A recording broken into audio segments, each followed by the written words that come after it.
welcome to the Scratticus Academy. We are back with some more The Underground and Call of Cthulhu today. Before I head round, please check out the links that are coming up in chat now. That includes our Discord. There is a channel purely for this, if you want to head over, check it out, and if you have any theories. Also, YouTube. If you've missed out on anything on any of the stories, you can head over to our YouTube, where we have playlists and you can catch up there. Also, the new season's around the corner as well, so please drop Scrat a DM if you want to get. We've got loads of your games coming up, so drop Scrat a DM on Twitter. Also, a huge thank you to our wonderful sponsors, who obviously we could not do this without, in the form of Hero Forge, who have completely smashed past the 2 million goal now. It's going a bit crazy in the best way over there, and they are releasing more and more levels like familiars, kobolds, and all things like that are coming out. Also, Magehand Press, who now have released a hard copy of Dark Matter. If you love D&D and you love space, you smush them together, and that's what you get. It's a wonderful thing. And last but certainly not least, the Deck of Many. The Deck of Many Things and the Moving Magic spell cards, which are amazing. They are also the creators of Humblewood, and there is word that we will be doing a Humblewood campaign next season, which is bound to be wholesome and adorable, which is, I believe, the opposite of this. Otherwise, we are going to head round, and first of all, I will say Captain Faker is not here this week, but please go check them out. They will be returning with us next week. But head over to their Twitter and go and see what they're up to. Otherwise, let's go round and say hello. And we're going to start with the lovely That's Salty Ginger. Oh, hi.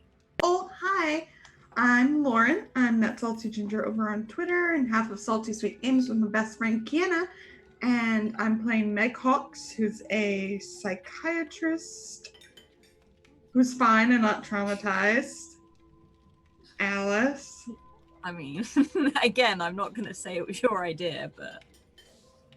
That's it. That's all I have to say. Fair. Then we're going to hop over to the lovely A. Kelly Lane. Oh, hi. Oh, hi. I'm Kelly. A. Kelly Lane on Twitter, A. Kelly in chat. I do stuff and things, specifically DM's Guild stuff and things, and Scratticus Academy stuff and things, and frantically painting a delayed Christmas present because I can't sit still for 3 hours anyway. Sam knows. I can barely sit still for like 25 minutes. That's me. That's it. That's all I got. That's all I got. And last but certainly not least, the lovely smallish Sam. Oh, hi. Oh, hi. I'm Sammy. Smallish Sam. I'm here. I love your introduction, Sammy, just so you're aware of that every week. The juxtaposition there. Yeah. Like, all the words said too fast. Yep. This is, I balance you out, I guess. And who are you playing, Sammy? Oh, right. I forgot about that. I play Dewey Decimal. Okay, I love you, Sammy. So we're gonna hop back in, and we find ourselves back with everyone but as adults, and it's almost as if what happened last week feels like a bit of a flashback. You all have that memory, that reminder. If maybe some of you would sort of try to push those memories aside, try to forget as much of them as possible. But you're back in that pub, and all three of you can just hear Jason nattering. He seems to be talking to all of you. And he's like, so we need to find more information, and we need to do it soon because things are getting really weird around here. As he's sort of, you can see him reaching for another drink as it comes off the tray and start handing them all out as the barman comes across. So where are we going? I mean, I don't really know London. It's been a while. Well, so we already went to the library because obviously that's the first stop. And we found some info about a plane that went down in the old neighborhood that we were thinking about looking into, but Dewey knows a guy at the university who studies this kind of history stuff, so we thought we Right. would talk to him first. But yeah, like that was the plan. How much do you all remember? From Much. That day? quite a bit. It all kind of feels like a story from a different time. It's hard to know what's memory and what's childhood imagination.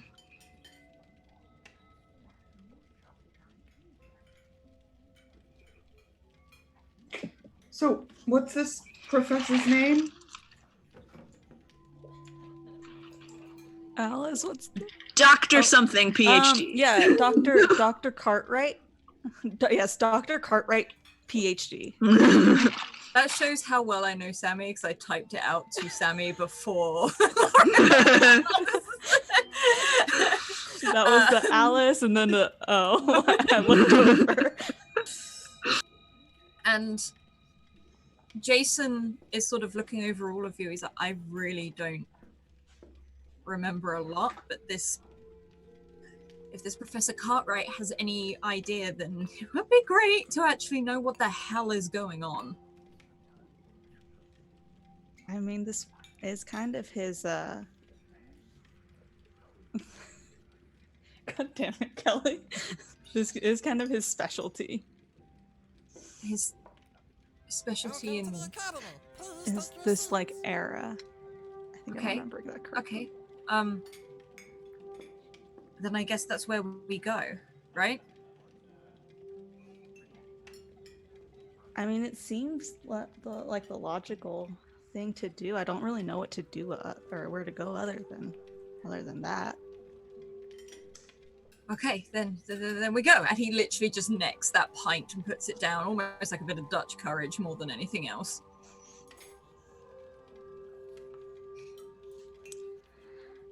Okay.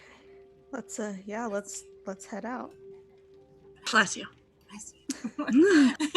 And Thank you. Jason stands and grabs his coat and stands very awkwardly, almost by the door, just like, okay, Dewey, you're leading the way. Okay, and I will head back. Are we walking Are we walking distance? You are walking distance because this is one of the pubs along the bridge, so you know it's about a 10-minute walk, literally along the river. If you go via the roads, it's going to take about 20 minutes.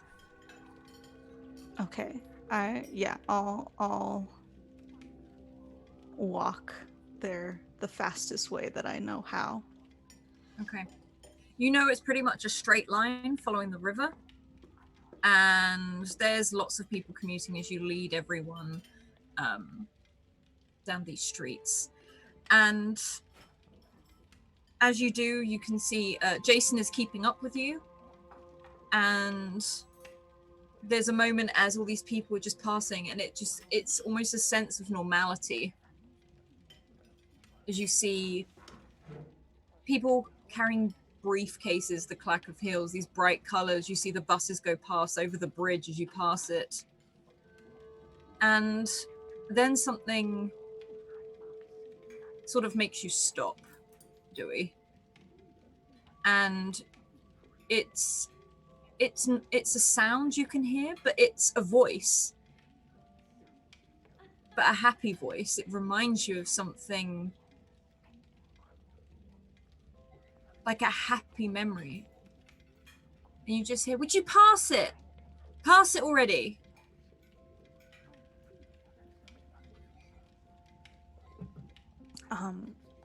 Is it like, do I hear this, like, is it inside my head or do I hear it around me? This seems to be coming from further ahead. If I squint my eyes and look really hard, Can I see? Roll a spot hidden check, but it's more for how much you see rather than I would like to use an advantage. you may.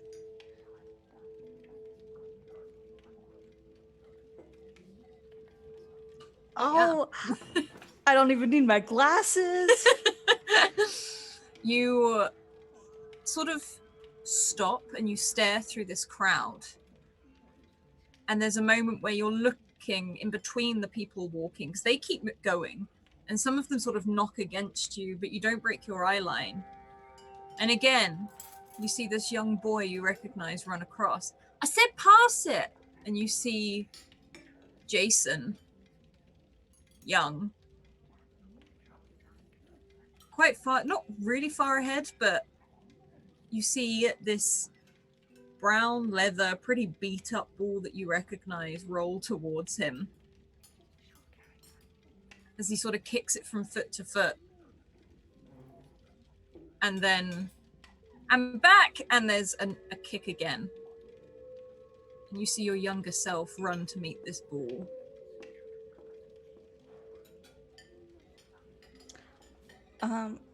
First I'm gonna look. Do I see Jason if I like look back behind me?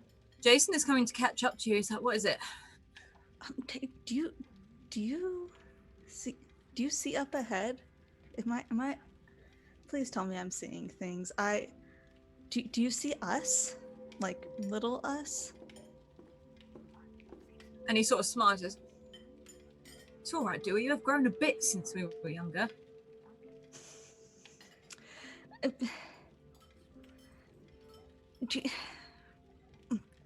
Fran.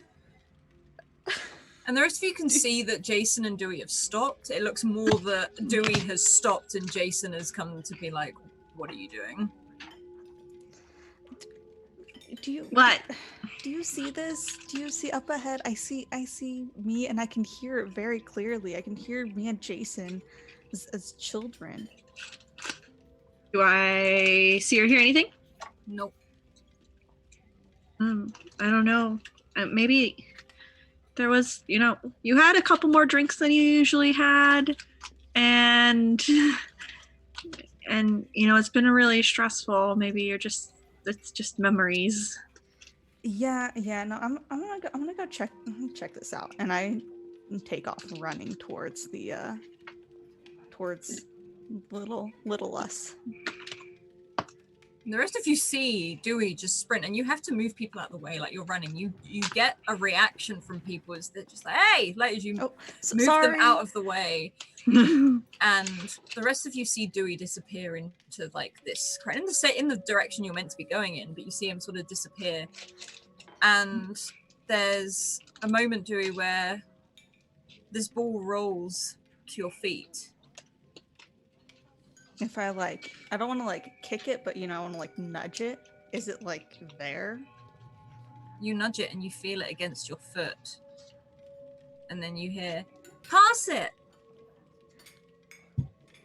I'm gonna pick it up first and then turn around to kind of hold it up and be like, do you guys see this, right?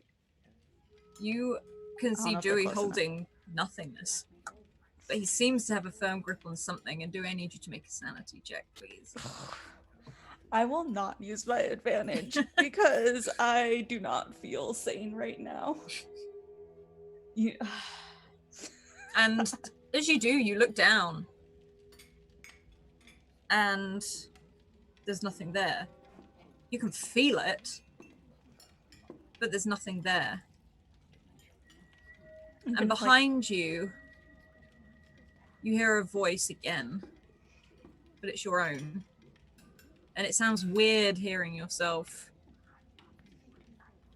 And you just hear, sir, can we have our ball back? If I turn around, do I see myself? You see yourself, this grubby sort of kid with the oil across his face, holding his hands out. Yeah. Here you go. Thanks.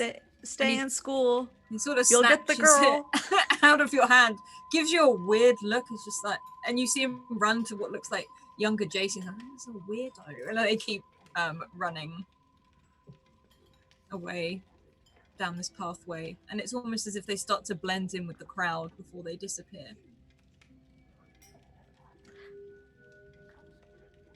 Okay. I don't like this at all. Nope. I'm just going to... I think I'm just going to keep walking, like, without the, like, walking ahead of the rest of the group if they haven't caught up yet, and just be alone in my thoughts. What's Meg and Fran doing at this as they see Dewey sort of walk off? Jason's looking after where Dewey ran, just like... I think I would, like, follow after Dewey, but not, like, at a run, assuming that he would stop at some point. And kind of look at Meg as I start to walk off, and she's like, he knows I'm not really into cardio. And then I keep kind of like walk out. Meg takes a long drag on her cigarette. Starts walking even more slowly. Yeah, I'm not like moseying like one often does across a crosswalk, but I'm following efficiently. You do see Jason just like shaking his head, sort of puts his arms up in the air, not understanding what's happening, but you keep walking. And it's probably, as I said, about 10 minutes. Dewey, you get there first, but the others can catch up with you fairly quickly. You're not too far ahead as you reach the steps of the university. And these are fairly grand steps. They've got the steps lead all the way down to the river itself. You can see some boats that are moored at the bottom. In fact, someone seems to be yelling at them to move them. But you see students and professors sort of walking in and out of this very grand building. Okay, yeah, I'll just wait for everybody to get here, and I'll very silently open the door for everyone. As you head in, it's quite busy.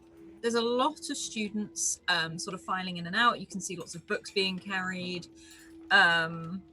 Just a lot seems to be going on, and people don't seem to pay much attention. You can see it's sort of a big circular desk, and you recognize Maureen. Maureen has always, she's worked there as long as you have. She's probably about 20 years your senior, and she has those half-moon glasses, chain keeping them around, a very buttoned up cardigan, a slightly sort of frill collar, and that's normally all you have ever seen of Maureen.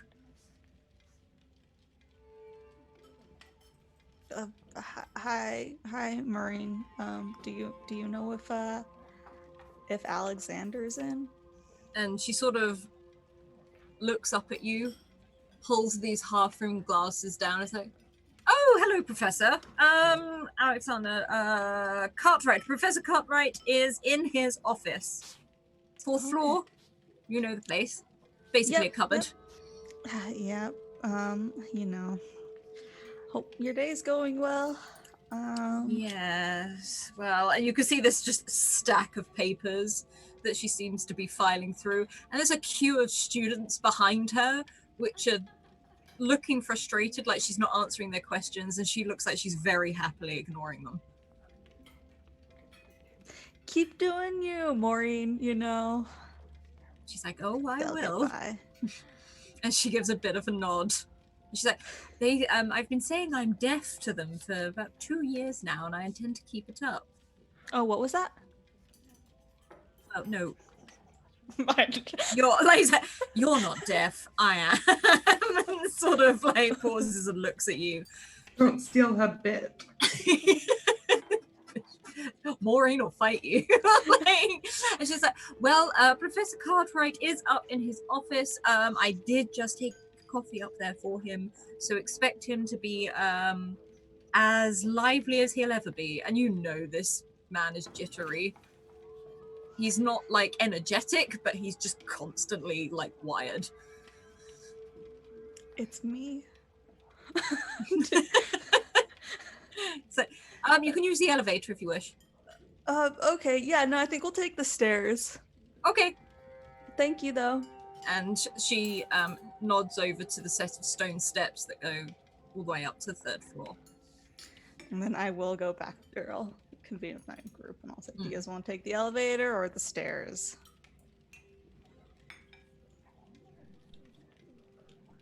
How many floors up is it? At You least. can take the stairs. Stairs. Mhm. Alice, how dare you answer for me? Oh, you guys said you'll take the stairs? Oh. Yeah. Okay. Well, I will live my non-asthmatic life and we will take the stairs. And you head up these stairs. Again, you've got lots of students walking past you. They don't seem to be too bothered, right? Every now and then, Dewey, you do see a student that gives you a bit of a awkward smile. Some of them look at you when you make eye contact with them and sort of hurry past as well. And you walk along one of the main corridors of the 3rd floor. Now, this floor is pretty open, so much so you can see down to where Maureen sits, and this queue of students are forming, almost like this big stone balcony that runs all the way around the outside. And you know where Professor Cartwright's office is. You walk past these very grand doors, these sort of hand-carved, very old, almost Edwardian doors, until you come to the end, turn a corner, and what looks like a broom closet at the other end, very simple door, you recognize his office. There is, however, a brass nameplate on it. Does the nameplate have his name? This is Alexander Cartwright, Professor Okay. Alexander Cartwright. I don't trust you. I'm gonna do that thing where I like knock and open the door at the same time and be like, "Hey, Alexander, you in? You busy?" You look into this room that's fairly narrow, and there is a huge desk piled up with papers, coffee mug stains over everything, books cover every single wall, these big maps of London all laid out, sort of spread with red string and big markers all over it. Sort of everything in this office has been Alexandered, is the best way to describe it. And you see this man who looks up at you with very wide eyes, definitely had his coffee. He's a bit older. He looks to be maybe about sort of 68, coming towards his 70s. And he sort of sits very hunched on this wooden chair that has some wheels on the bottom. And he sort of looks in and he sort of peers at you through these very round glasses, almost like the light of day comes in. And he's like, Dewey? Oh, it is you. Come in. Oh, you have friends. Yes, I brought my wife and my 2 friends. Chairs. And he sort of stands up and he starts brushing. We won't be here too long. All these papers off onto the floor, moving all these chairs on wheels. They look like they've been like pinched from like a school office or something. And he starts sliding them on these wheels towards you, and Jason quickly catches 2 of them. Meg, he sort of offers one to you, again, like taking the last piece of paper off that says something about tax return on, and puts it down on the side. Is it... Zoe, who is this? Who does he point to? He's pointing at Alexander, who is looking a little bit like wild. Oh, I see. This is Alexander, or Dr. Cartwright. He's my colleague that I very much enjoy working with. And he's going to help us, hopefully. This man is jittery. Like he's pushing these chairs towards you. The papers he's giving no mind to. He seems to move the books very carefully, but papers wise, it's just doof onto the floor.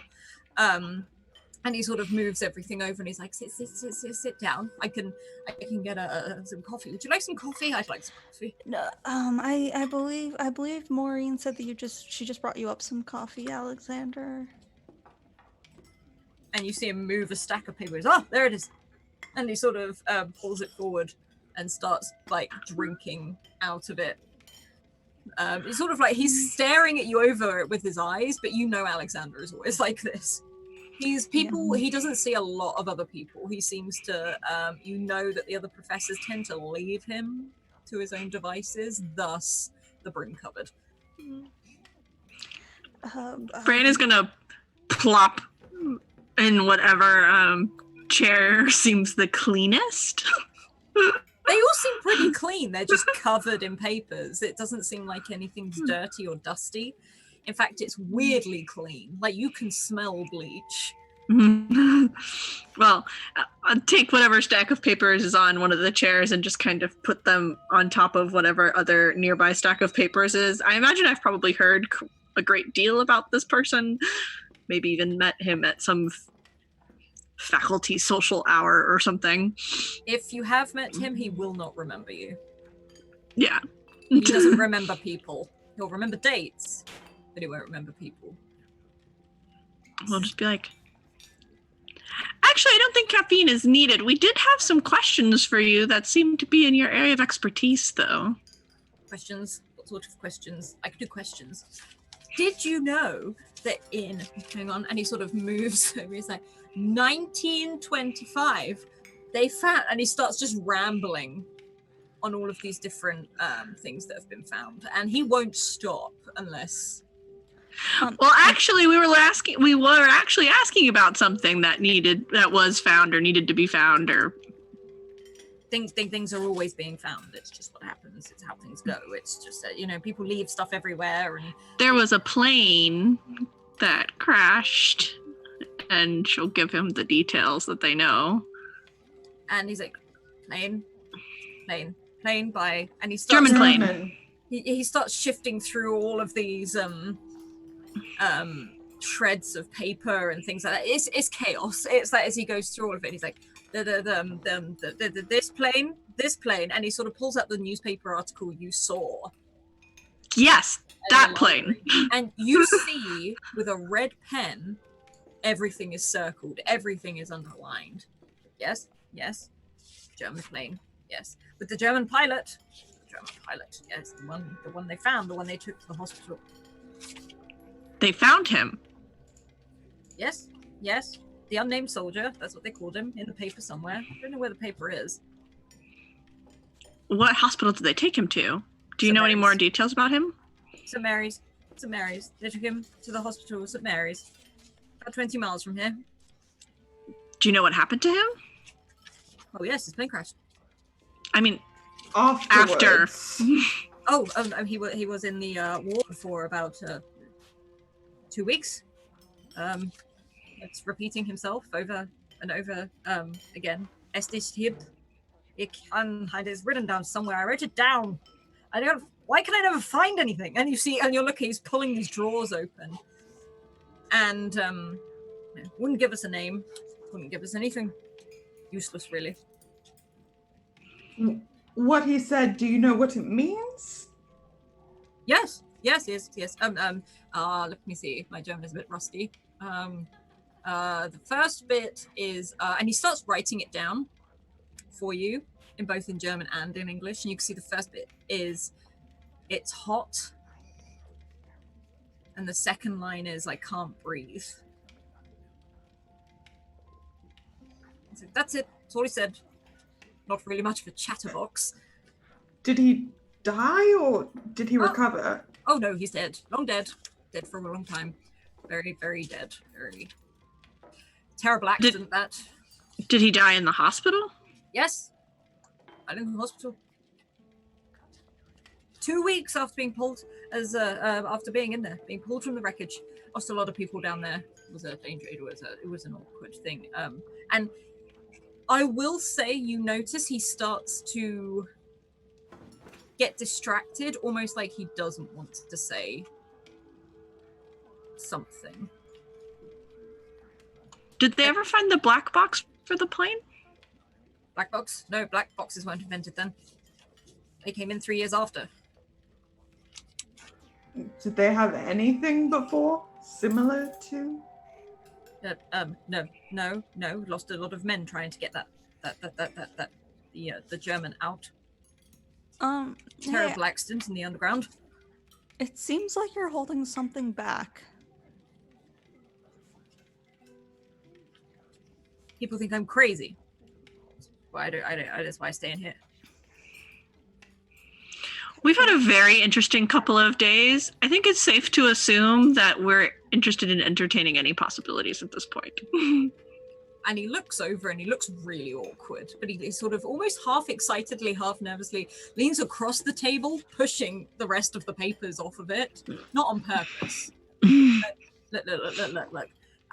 No one ever believes me, but I've done a lot of research and there's weird stuff happening. And when you see, I knew I was going to be a professor. I always knew I was going to work here and I was going to work on this because I was told I was going to. And you can see him, he's moving his hands constantly. As he fumbles around the mug a little bit, you see some coffee spill out of it, but he doesn't seem to notice. He's like, you see the thing, it's almost like a phenomenon. Where the accident happened, it's weird things happen there all the time. Do you know what liminality is? Anyone? No, okay, it's okay, I can tell you. You're probably going to think I'm mad and you'll leave me anyway.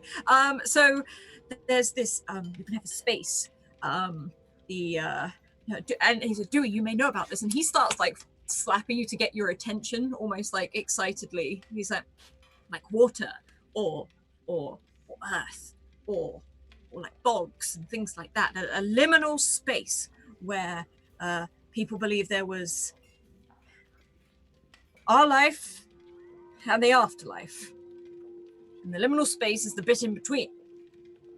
And you have it goes all the way back to ancient times, like pagans and the druids. They used to find these liminal spaces. It's why they created things like Stonehenge and why they created all these different things. They'd have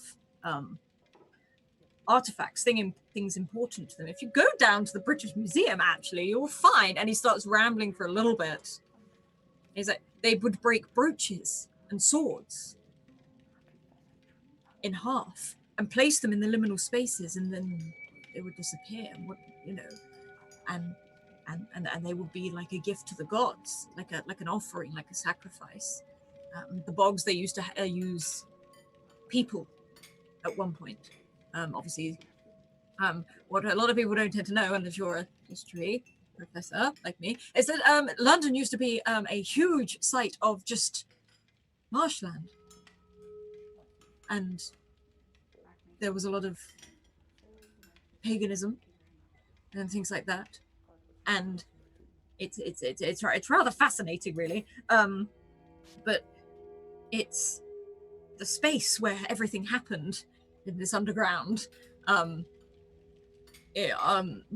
father was a milkman at the time when he worked in the area. It's thought to be an old ritual site. So I have been down there and looked at things, but the tunnels were blocked off like there was a cave-in.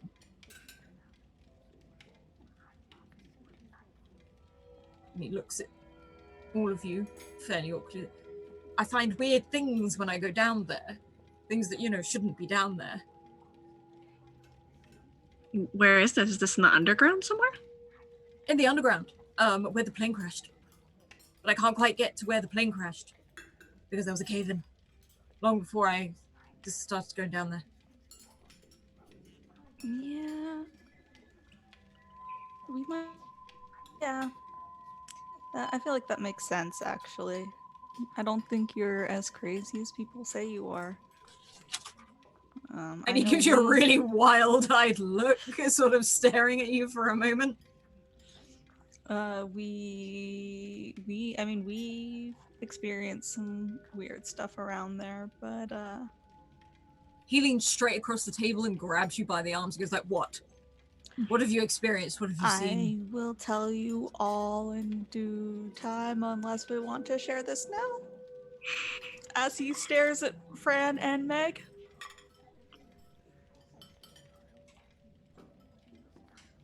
I don't see why not. Just, yeah. There's just been some odd things, and not just down there, but other places in town, in the city.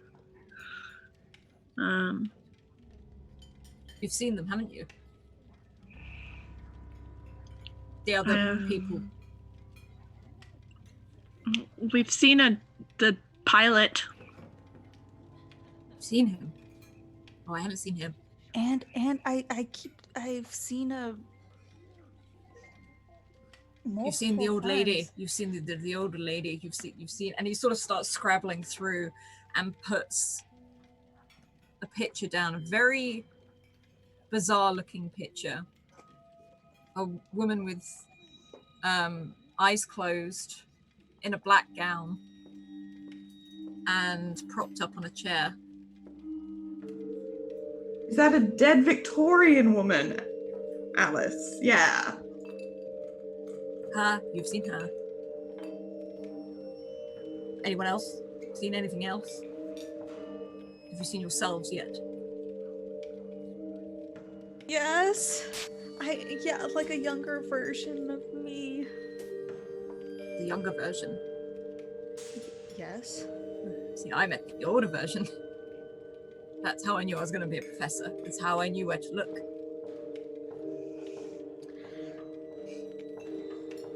When did you see this older version of you? When I was 18 years old.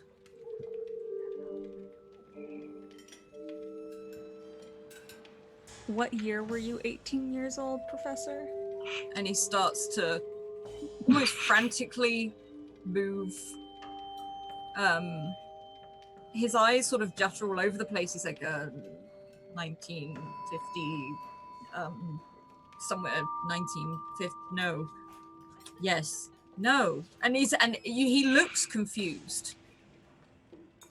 When the children started going missing, and he pulls out this massive wad of more paper with this. It looks like it was once a book, but the spine has split, and he's just using the top two covers. And he just pulls out missing poster after missing poster. Hey, Professor, can I see that? Yes, and he sort of hands it your way. Can I look through it and see if there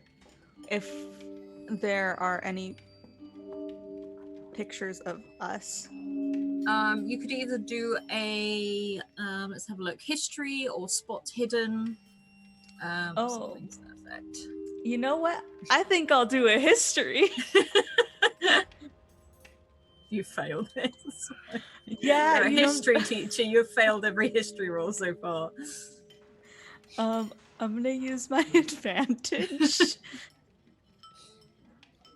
Oh, good. Okay. You sort of scroll through and you stop. And your hand rests over a picture of young Fran. And then you go to the next, and it's you. And then it's Meg.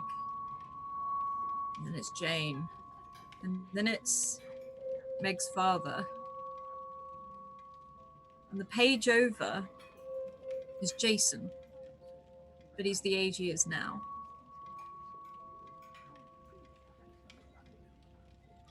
I kind of turn it to whoever is next to me, or both. I guess both of them, and be like, "Hey, you guys see this?"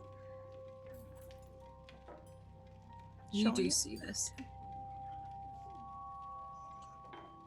Yeah. And Fran will look at her brother. He stood by the door. He does not like this person. He stood just behind Meg's chair, and he's like, "What?" Oh, don't be a fuddy-duddy. Come in here. And he walks over and looks. This doesn't make sense. And you can see this professor looking backwards and forwards at this picture. It's like, but we're wearing the same clothes.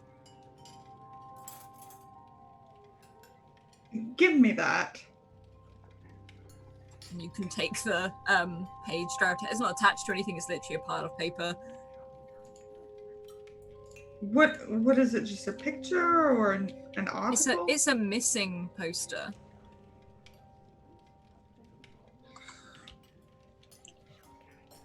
Last seen 1940. But it's a picture of him now? Black and white picture of him now. If anything, it's more like a sketch, but it's uncanny. Do we remember anything about him going missing? But we did remember I don't remember if you guys saw or if it was just me and Fran that Saw those all missing posters. Missing persons posters, and they were of us and like the group of us. Although it's odd that your dad is in there. I don't remember him. Maybe I might be misremembering. I don't have the best memory as a Sammy. history teacher. Yeah, that's why I said don't quiz me.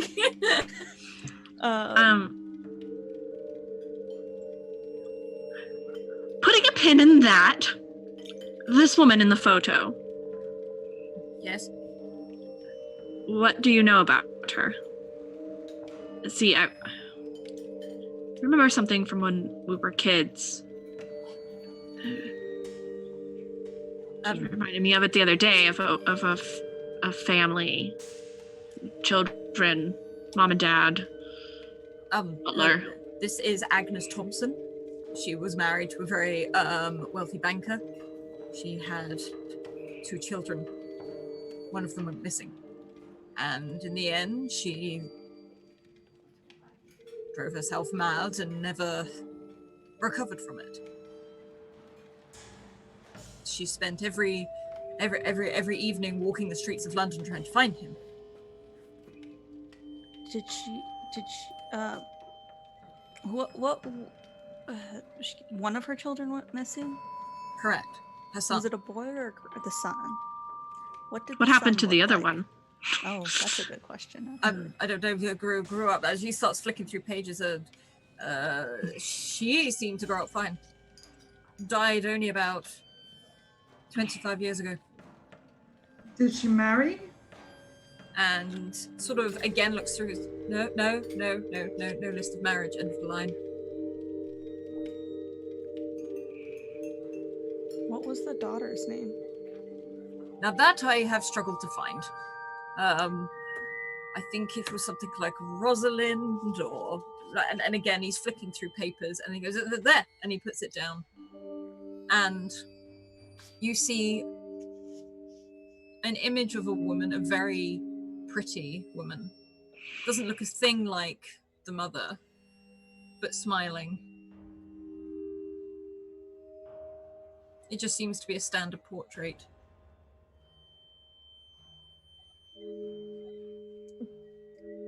But where's the creepy part, Alice? I've braced myself. The problem was that the mother kept looking. They found the child's body. She wouldn't accept it. How? I have so many questions now. How old was the child? About 9, 10. They think he was playing down by the river and got swept away. Do you know what his name was? And again starts to pull through Peter, I think. I'm not too sure. But, and he sort of pauses. Things turn up in the underground where they shouldn't. I mean, look at this. And he leans down and pulls up onto his desk, sort of throws some papers aside. This music box that he opens. I found this. Fran, did we see a music box? Somebody saw a music box, right? It was you. That was us. That was you. Okay. Oh, it was me? Oh, no. And then he's like, look at this. And he pauses and he pulls out another folder. And there's this moment where he takes back the file of missing people. And one of them, Meg, you recognize, it's one of the soldiers that called your dad. The one that came through it. And shows the poster. He goes, he turned up 3 years ago. And shows the newspaper of a man who believes he's a soldier from 1940s and that he was lost in the tunnels in the Blitz. What's his name? His name is George. Do you know anything about him, where he currently resides? I do. I can get it for you. He wouldn't see me, but and he sort of starts to shuffle around again before pulling out a piece of paper and starts scribbling down an address. And you look at the address, and it seems to be maybe about 6 or 7 streets away from where you grew up. He was yabbering about had to go home or something, but he's very anxious man, as he says, as you can hear the crackle in this guy's voice. But you see, look, he doesn't look a day older than the poster. Now that's weird, and no one will believe me. But I mean, like, what if this whole liminality thing? What if there is something there? What if there is something there that keeps hold of people or takes something back? I mean, let's be honest. This is going to make me sound real crazy, but you've read H.G. Wells' Time Machine, right? Of course. Yeah, like 6 times. Yeah. Okay. So we believe that time is linear, and there is distance, and the distance between past, present, and future is only, like an illusion. Like, it's we can't merge into both. But what if the liminality they're praying to is not a god at all? What if it is something else? What if whatever they're offering is something darker? I don't. And he starts flicking through all of his notes again. He's like, because you see, chaos can change everything. Absolutely everything. Like, finding the difference between what's real and what's not is important. And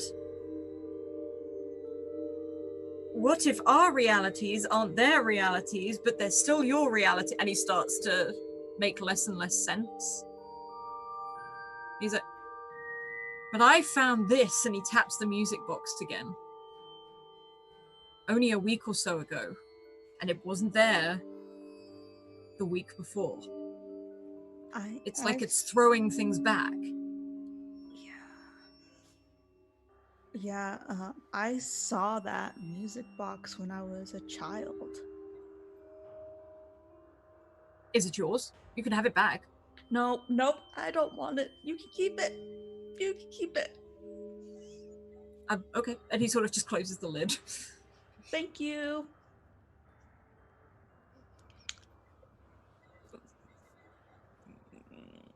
Nope.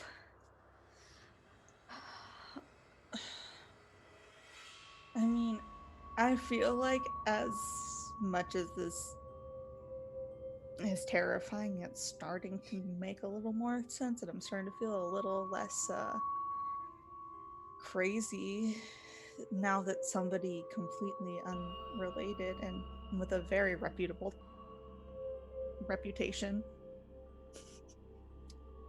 And he's just like looking at you, very wide-eyed. He's not too sure, but I'm not too sure either. He sits there, and Meg, on his desk, you do see a picture of your father in the newspaper, alongside this George as soldiers lost to the war.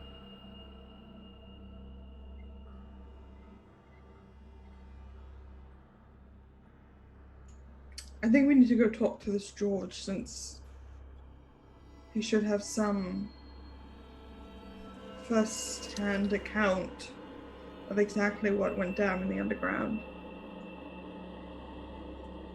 I would be interesting to know. He wouldn't meet me.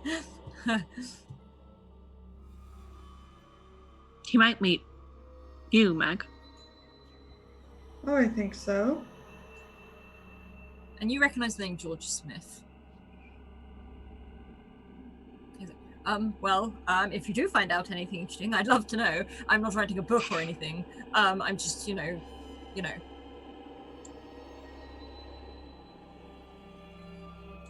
If we think of something relevant or find anything useful, we'll let you know.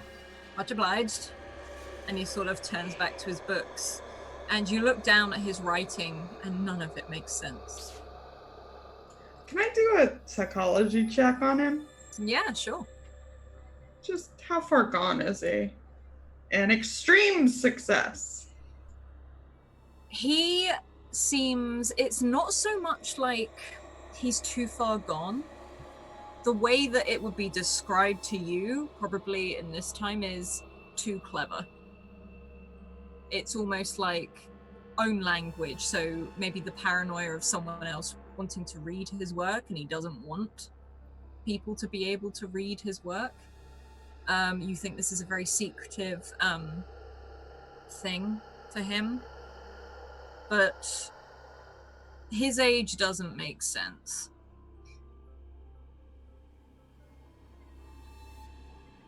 He wouldn't have been 18. He wouldn't have been 18 in the 50s. Would he have been younger or older? He should technically be a lot older. But when you do look at him and the way he's talking, you can tell he genuinely believes all of these things. He believes he was 18 in the 50s, and you're looking at this man at like 68 years old.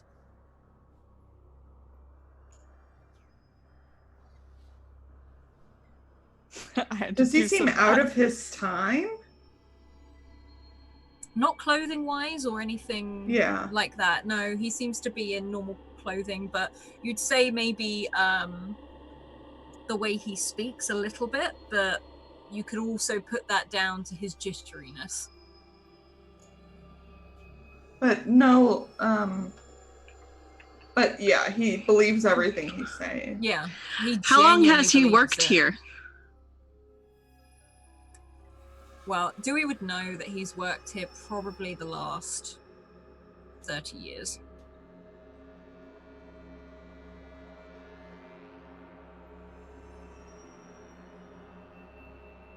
So he would have been working here even during the Blitz. Mm-hmm. He would have been a qualified professor, or at least working towards being a professor at that age. You know, that probably wasn't a what level he is now, but he's been here, whether it's helping other professors or researching. Except he thinks that he was 18 like 15 years ago. Yeah. And Dewey, you've only known him as the guy that most people keep their distance from. He's the one that stays in the cupboard. They call it the cupboard, not his office. Yeah, Hey, what?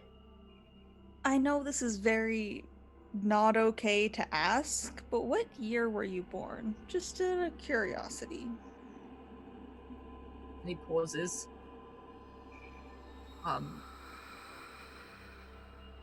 And he looks confused. He looks like he doesn't know. Yeah. For someone, He said, I can ring my mother. I'm sure she'll know. No. Don't it's distress okay. yourself over it. It's You said you've gone into those tunnels, right? Yes. Okay. Into the tunnels. And then there's something about him which he almost conflicts with what he said before, but again, on that roll, Meg, he believes it. He's like, I helped them dig the German out of the underground to the hospital. I was there. I saw it all. what did you see? And for once, you see him stop jittering. He sits very still. That darkness. It's like you look at it too long and it swallows you up.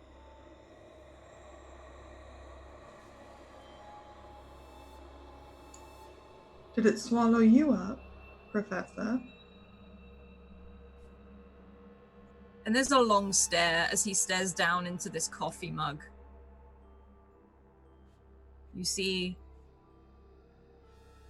when it comes to things like this, like your father, Meg, as he looks at you, the question isn't if and where he is, it's when.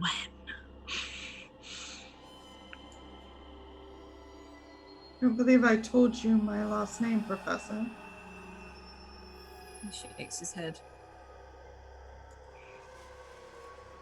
And you feel him lock eyes with you for a while, and then it's like he blinks and snaps out of it. He's like, I should really ask Maureen for more coffee. This has gone cold. Oh, hello. How can I help? I think we were actually just heading out. We stopped by to say hello and make sure that we'll let Maureen know that you need more coffee. Thank you. Much obliged. If you don't mind, I need to get back. I have some very important work to be doing, researching. You know. You'll understand what you're doing. Dewey, hello! Hello, sort of like as if he's just noticed you in the room. Hey, Professor. That's my wife that you're talking to. Hello! And he sort of like offers a hand and does a weird sort of like half bow, half curtsy in his like tweed jacket. And then this is my good friend, Meg, and that scared. I'm not scared. And he sort of stood behind Meg, like resting his hand on the chair, but he's like, No, that's Jason. We'll probably see you around Professor. Okay. No, I can. That's fine. That's fine. I'll see you in the next meeting. Always yes, I must make a note of that. And he moves over to this diary with lots of different bits of paper stuck into it. And Jason sort of opens the door to his cupboard and holds it out open for all of you. Have a good rest of your day. Good luck with your research, Professor. Yes. Yeah, sort of waving you off. And you know he doesn't mean it in an impolite way, but it definitely comes across like that. I feel like Fran would have to interact with a lot of the faculty and help them with classes and all sorts of different stuff, and would know about like the hiring process. And do they keep, I imagine somewhere they keep files on faculty, like they did background check. They people when they got hired, or they have like their degree certifications in a folder somewhere. Would I know where that is? You would know where it is. However, you also know because it's personal information, you'd have to request it, and it would take maybe half a day. for someone to sort it, because there's people specifically to handle the personal information. You know, you could probably talk to Maureen and she could do it. Yeah, that was my question, basically. Like,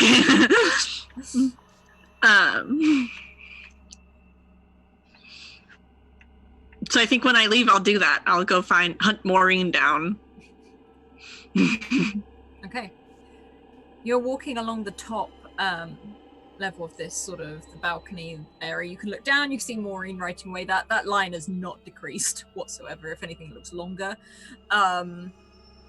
You can see what looks like an intern has rushed in and trying to help these students as it happens. And you head towards the steps. And at the end of the corridor, German uniform. As he stands looking at all of you.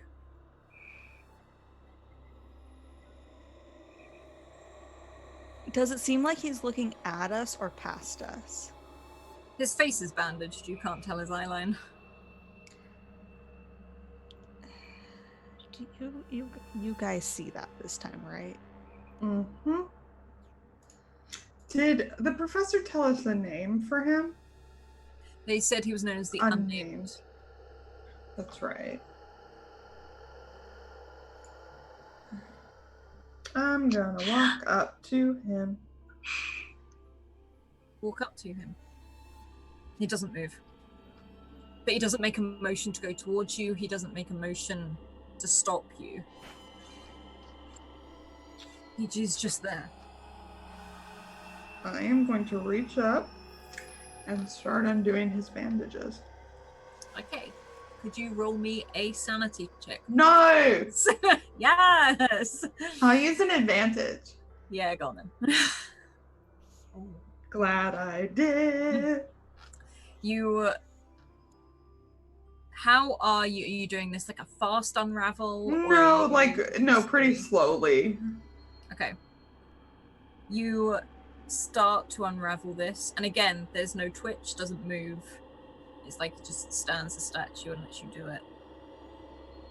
And are you starting from the eyes? Are you starting from the mouth? Whereabouts are you going? We'll say mouth up. You start unraveling and you see this jaw. The face you saw before, but you notice the more you unravel it, it starts to warp and change. As if it shifts into a new face.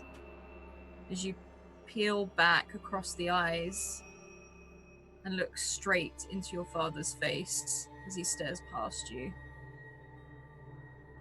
There's no acknowledgement. It's as if you weren't even there, as much as you can touch this physically. Doesn't seem to see it.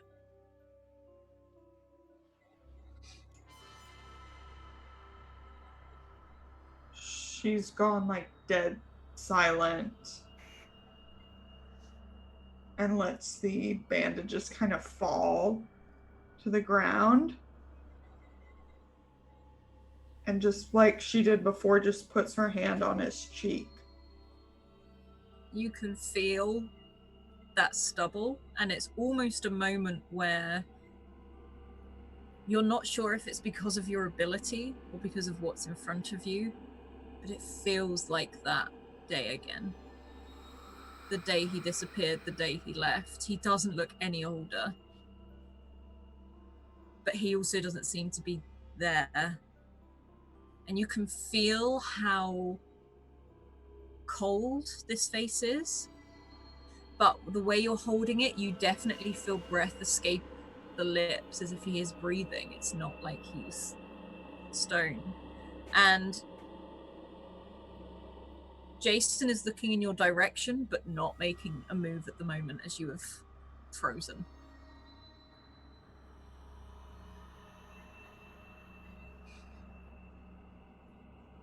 Do we see her dad's face? The way that Meg is standing, you can't see the face, but you are watching Meg unravel this.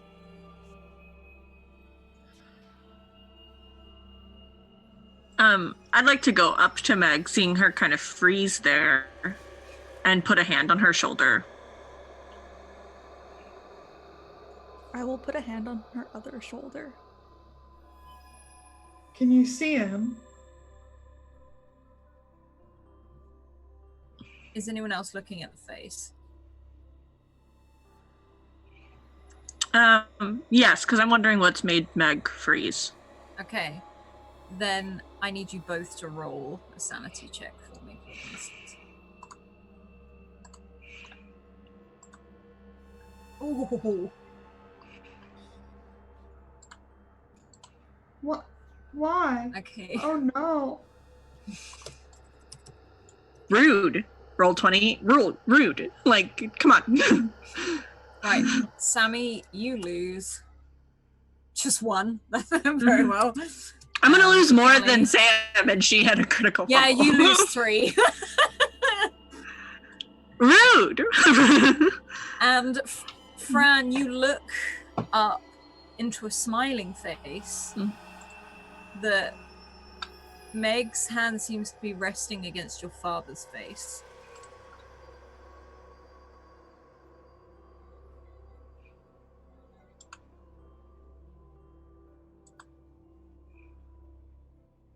And he's smiling at you.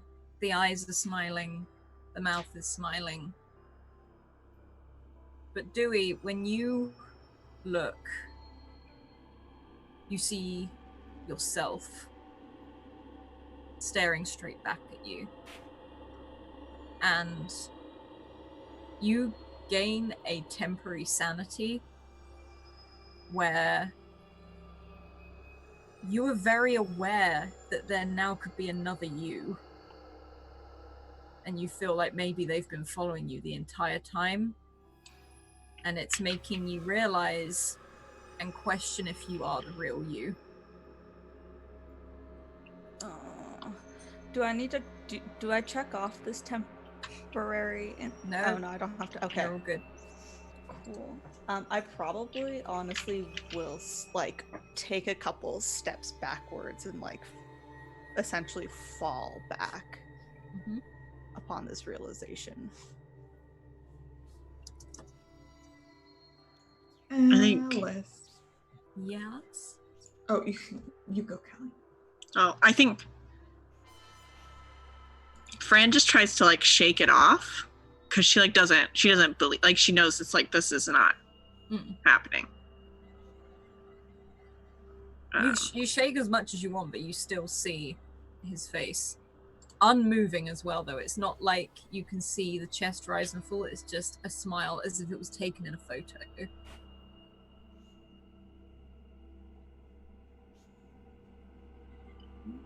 Go ahead, Lauren. What were you gonna? Can I do a clairvoyance roll to see if this is really him? Mm-hmm. I'll use an advantage. Go for it. Glad I did. You reach out and you can tell this isn't him. This thing in front of you is not him, but it's almost like an image of him. And at the back of your head, you hear like a heartbeat. And there's a flash where you hear heavy breathing. You see white tiles. And you see your father running in the underground. As if he's trying to almost, it's like a mad Scrabble, like he's trying to dig his way out of this darkness, of whatever is around him right now. But the thing that sort of echoes in your ears the most is the sound of his heartbeat and breathing, as if he's still alive. While this connection is happening, could I almost like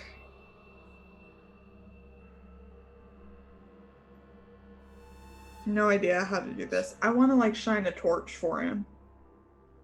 Okay. You rolled an extreme, didn't you? Mm-hmm. Yeah. I'll say you'll be able to do this then. Describe what it looks like, how you shine a torch for him. How is Meg trying to project this? I think it's like just this kind of learning from all the stuff that she went through as a kid. I think she starts like, it's almost like transmitting radio waves.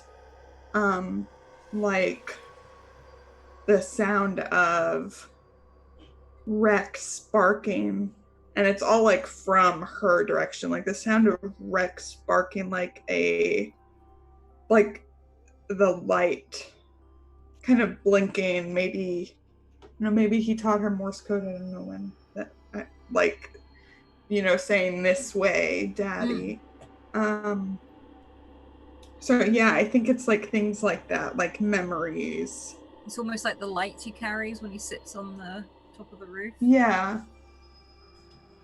And you have a moment where it's like you're staring into this darkness watching him. And it's like he looks directly at you, looks up and down as if he's looking through fogged glass.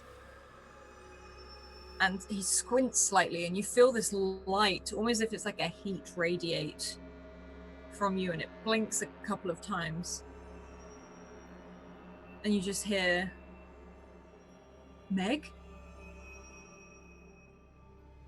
And everything goes dark.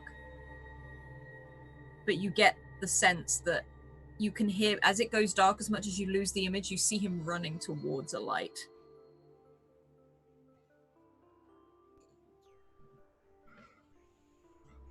And your nose starts to trickle blood. Yeah. As she comes to, she backs away from the figure in front of her, kind of into Fran. Jason sort of comes storming up and pushes whatever this is away from all of you. You can hear him. You so all manly. hear him. So manly. You use dumb muscles, Jason. You hear him yelling, but it's like all of you, you're so captured by what it was you saw, you don't see, you don't fully hear what he's saying. It's like it's through water, and he's pushing it back and pushing it back. And you see this thing turn and walk away down the stairs.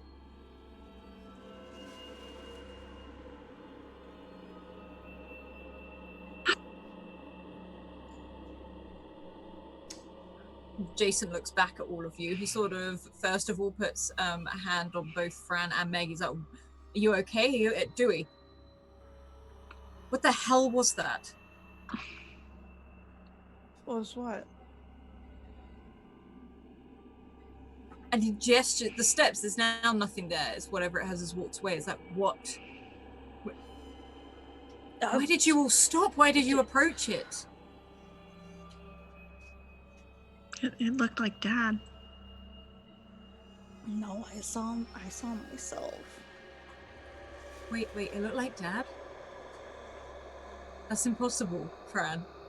I know, but it was weird, and when Meg went up to it didn't like hurt her or swing, and so remember we had to get more information, so we were studying it or whatever. These things are weird. What if it needed you to, I don't know, not everything's gonna swing at you as dangerous, and you can see that he's getting stressed. We need to go talk to George Smith. Oh, okay. And I'm actually gonna give Meg my handkerchief out of my pocket for. Thank you. Mm-hmm. You can keep it. I just want to get out of here. Let's go. And we're getting a taxi. Like, and he sort of No, we are not. Do you really want to walk again when you're chasing things that aren't really there? Yeah, well, last time some of us got in a taxi, weird things happened there apparently too. It's really kind of 6 of one, half dozen of another, and things seem to be happening on the street, so we might as well take the taxi because that's faster, which means that there's less time for crazy things to happen, I guess. You have to hold my hand. With me? Okay. Jason looks at you. No, Jason! Fran not punches marry Jason you. in the shoulder for being a dick. Ow. It's fine. I'll go get a taxi. And he starts to run down the stairs. You know, Meg might need somebody to hold her hand. He's gone. He's run. He's gone down the stairs to get a taxi. There's blood on my hand, Dewey. That's what the handkerchief is for. Yeah. We're going. George Smith. You. I mean, we know like a vague neighborhood, but what are we going to do? Just start knocking on doors? He gave you the address. Oh, he did? Yeah. Okay. I thought he just like said like nearby. But you head downstairs, and you can see a black cab pulled up outside. Doors have opened, and Jason's holding the door. Come on. Where's the address? Yeah. Fab. Okay, I'll get in the front. And he waits for everyone else to get in first. Yep. Fran will take the middle of the back. Okay. Jason slides in the front. You can see him show the address, and the taxi pulls away. And I think that is where we will take our break for now. So everyone go get a drink, stretch your legs, do what it is you've got to do, and we will be back in a minute. Bye.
Oh, hi.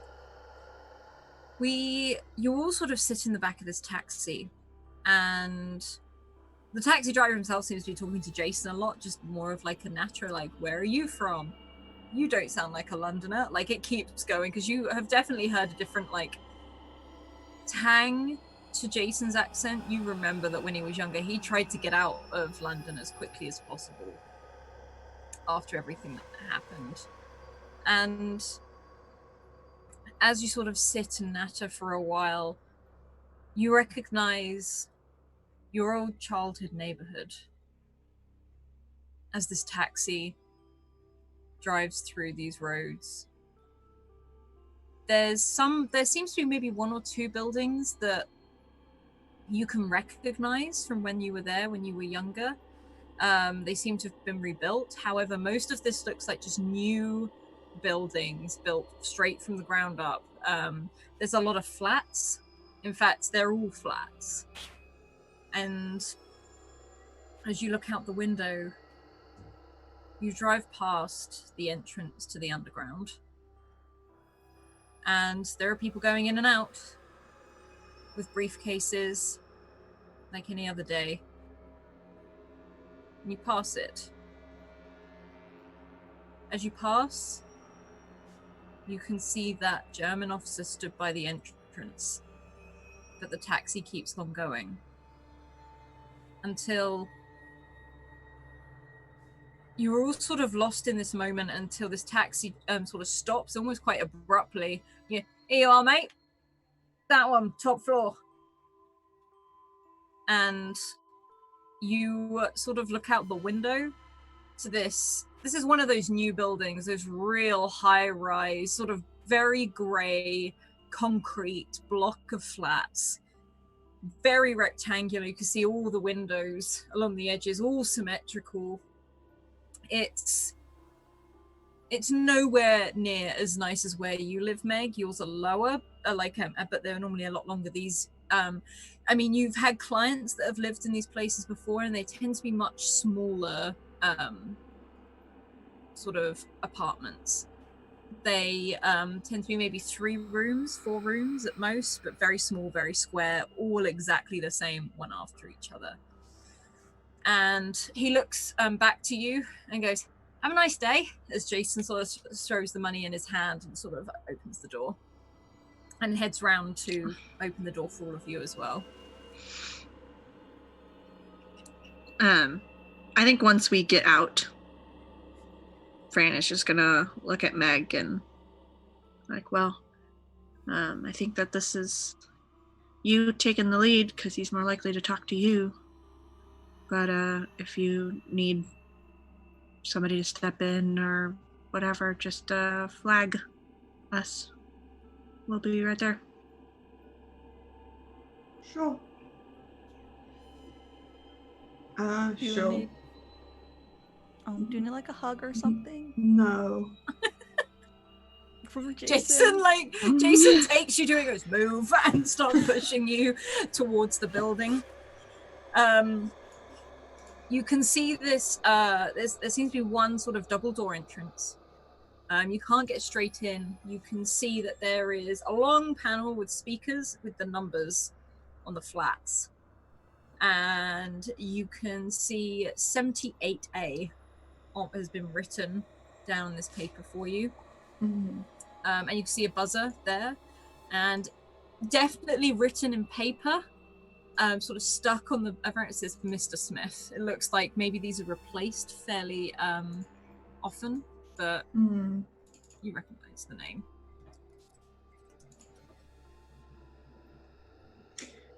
Yeah, she'll ring the buzzer. As you ring the buzzer, you hear it and you can feel it. It's a very big old buzzer, big square white button.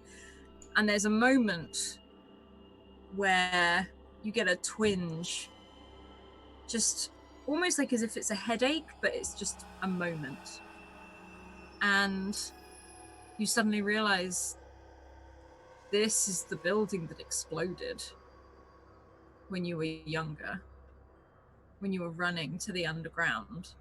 And you hear your dad's voice echo You hear everything echo. You hear those sirens and those bombs. Again, for maybe 20 seconds at most, until a crackly voice comes through. As these speakers, they're pretty, like, high-tech, as they say, but they're not that great. And he's like, hello? Yes, hello. Hello? Mr. Smith? That's correct. Well, what do you want? This is Meg Hawks. And there's a long silence. I'm assuming you want to come up then. Yes. And there's a buzz, and the door opens. In front of you, you walk in. There is what looks to be a security guard in this tiny little glass booth. Looks up at you, looks down again.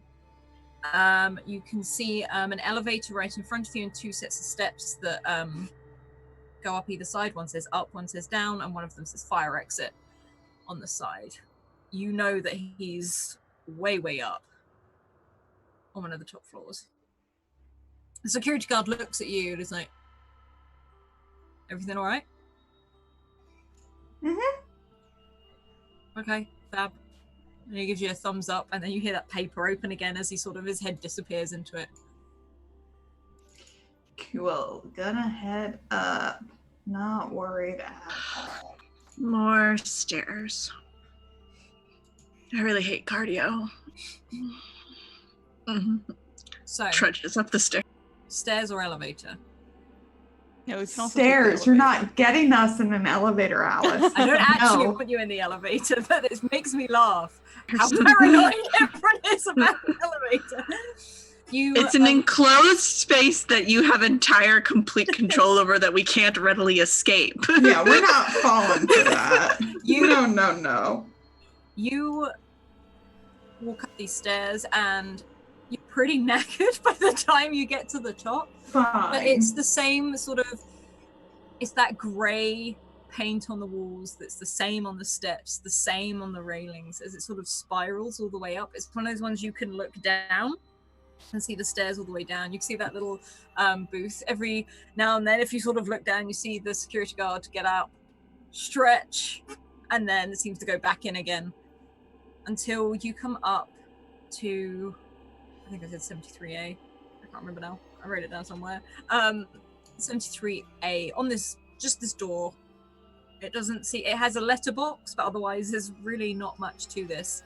It looks to be a very sort of almost MDF light style door. Like if you took a good run at it, you could break it. It's that sort of door. Fran's like, I work in a library. Give me a pile of books to carry around any day. But this is ridiculous. Meanwhile, Meg's like smoking and in platforms, just like whatever. I walk up and down flats all the time. Jason is not. Jason is also not okay. He's sort of No, Alice. It's more that he's like, I'll be fine, just give me a second. Like, he's sort of like him and Fran look eerily similar, and they're like he tries to straighten up quicker. He tries to make really tries to hide it, and he's just like, I'm fine. Fran looks at me, she's more like, football.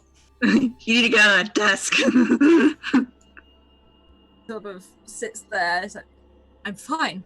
And he does seem to recover pretty quick, but he did look like it's more that he's holding it together, but he's red in the face. Okay. So do we knock? Yeah, no, she's already done it. Yeah, like you're there and you knock on this door. And there's a moment where you hear footsteps come to the door. You hear about 3 or 4 chains getting pulled off of this door as well. Sounds like the chains look probably more solid than the door itself, so it's kind of unnecessary. But it opens, 1 chain still across, and you recognize this man immediately. He doesn't look a day older. And he looks at you, and up and down. Meg Hawks. That's right. And he closes the door and unlocks the first tab and then holds the door open. And you can see him it's almost bizarre to see him in the clothes he's in. He's in a very modern set of clothes, but like trendy, not classic. You guess someone has probably given these to him, but especially because he looks down and goes, oh, my neighbor gave them to me. Please come in. Yeah, she'll go in. And he's like, do we? Fran? Jason? Like, and looks over and Jason is just sort of looking at him like, Mr. Smith? And he holds the door open. He's like, tea. I'll make tea. And once you're all in, you see him close the door. And he only puts one of the locks on, but you can see it's out of maybe a nervous habit. It's not, with a good tug, you could probably pull it off the wall, but it's like a nervous habit. And there's this long corridor, very, very narrow. You can see one door on the left, which clearly leads to a bathroom, one door on the right that leads to a bedroom, and then it opens up into like this kitchen and living space, which isn't big at all. And you see almost like these corduroy brown sofas that are sat sort of mismatched around the room. And he's like, sit down, please. And you see a perfectly brand new kettle on the side that he starts to heat up and boil water on the stove in a saucepan. You can see how he's actually unplugged the kettle. It looks like maybe he's thrown it somewhere at some point, not really understanding exactly what to do with it, but yeah. How paranoid does this flat look? Like, how paranoid does the flat work? I would like to do a vibe check. You may do a vibe check. What is it you're looking for? Is it just signs that he, like, his mental state. You know, if he's taking care of himself, if he just got here, if he looks like he's on the run. You know what I mean? Yeah, no, I know what you mean. He doesn't look to be on the run. If anything, you can see every modern appliance that has come into use in maybe the last 10, 15 years, he is unplugged. He is, whether it's like he doesn't know how to use it, or whether it makes him uncomfortable. Whether creepy children are coming through. There is no TV. There is no TV whatsoever. You can see where one may have been there, but it's gone now. It's bets on out the window. You probably saw like a dumpster on your way in with a lot of stuff in it, and now you're probably realizing a lot of that stuff came from this flat. This is very minimal. You can see, even as you walk past the bedroom, it was literally bed sheets, pillow. There's no side table. There's no anything like that really gives a personality. The only thing you see that is really plugged in, and that's lights. And there's a lot of lights. And it looks kind of weird how many lights. Like someone's gone out and bought every single lamp they can. They don't seem to be on side tables. They're literally plugged into whatever plug socket they can find. But things like the kettle and stuff like that are just not plugged in. Toaster's not plugged in. They look brand new and just not used.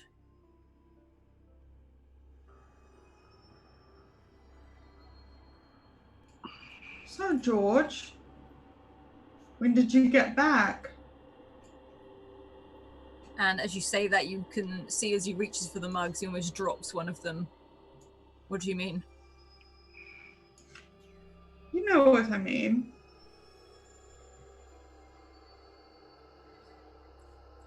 About 3-4 days ago, Days. I think. It tends to merge. Someone's told me I've been here for at least 2 weeks, but it doesn't feel like that. Everything seems to run into one. Like you can't keep track of... Like you can't keep track of time passing? Yeah, but like everything's weird here anyway. Like, look, what is this? And he holds up the kettle and he's like, what even is this? That's not a proper fucking... Where's the stove? And what is this electric hob? And you can see that the The pan is, it's one of those ones where it sort of lights up rather than it's on the wrong hob. This water is not boiling. Fran will just look to him and be like, why don't you sit down and I'll take care of this. And you can see he's taking all of you in. Like he's recognizing you, but he's not. He looks very wary of all of you, as if he's trying to figure out if you're really here. And he goes and sits on the edge of the sofa. He doesn't lean back. He literally perches on the edge with his hands in his lap. And Fran will make tea, but she'll use the saucepan to boil water instead of using the kettle. Yeah, you can easily do that. He got the mugs out already. They're all a mismatch. They don't seem to be anything in particular, but they're all mixed. And this man is very upright. And whilst Fran is doing that, he is really looking at Meg, Dewey, and Jason. George? Yes. What do you remember about that day?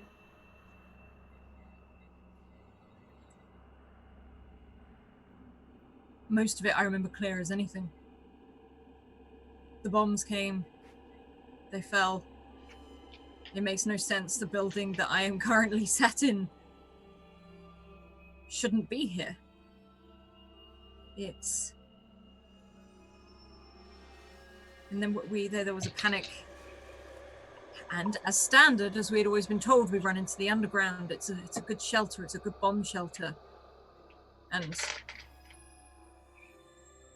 then something went wrong. We had a plane come down, a plane crash. They said there were kids in the tunnel. They said there were people in there. We had to go in and get it. We had to go and get everyone out. And there's a moment where he pauses again, like he takes a breath. I asked for your father's help. And we went into the tunnels. And I remember running down those rails. And his eyes sort of close as if he's trying to visualize it. I remember that ridiculous scratchy uniform. He half sort of smiles. The dad hated that uniform. But it was dark. And it was so hot. Like the fires from the plane, a whole plane had crashed through. It was awful, it was mangled. There was someone inside screaming we had to get them out. And then it was like, now this is going to sound stupid, it's like the air and everything around us started to bend and warp. And just even though how bright this fire was, even though I felt like I had to shield my eyes, it was so dark. And this is where you can see he starts to get a bit confused. We heard skittering and screaming, but it wasn't a screaming like someone in pain. It wasn't like that. I can't describe it. I've never heard anything like it. And the air sirens went off again, and more explosions, and kind of this strange feeling. And I remember being told to run. Take someone and run. And I had someone in my hands, and I was carrying someone, and I don't remember who it was. And then your father was there. He pulled me up when I fell down. But something grabbed me. Something dark. And you can see him getting distressed as he's trying to concentrate. He's like, and then there was just nothing. Which sounds mad. But there was nothing. Nothing at all. like you fall through emptiness. You can hear things going on around you, you can hear voices, but you can see and feel absolutely nothing. And I wandered through this dark space for so long. And there's a pause where he looks over all of you again. And then I walked out. I saw a light at the end of the tunnel, ironically. And a horn, a blazing horn, and I had to jump out of the way because there was a train rushing down the tube, the London Underground. And I headed back up those steps, the same steps I went down. Everyone wouldn't stop looking at me in the most bizarre way. And everyone's dressed differently. Things were painted, I painted those underground signs, and they looked old. And I stepped on the platform, I walked out, and I took the deepest breath of London air as I could. But everything was wrong, everything was different, people looked at me funny. My house was gone. And then the police took me for being disorderly. I won't lie, I did shout and I yelled a lot. I asked questions and people started to tell me I was mad. But I'm not. I know what I saw. As much as I question it often, I know what I saw. And he sort of sits back onto the sofa.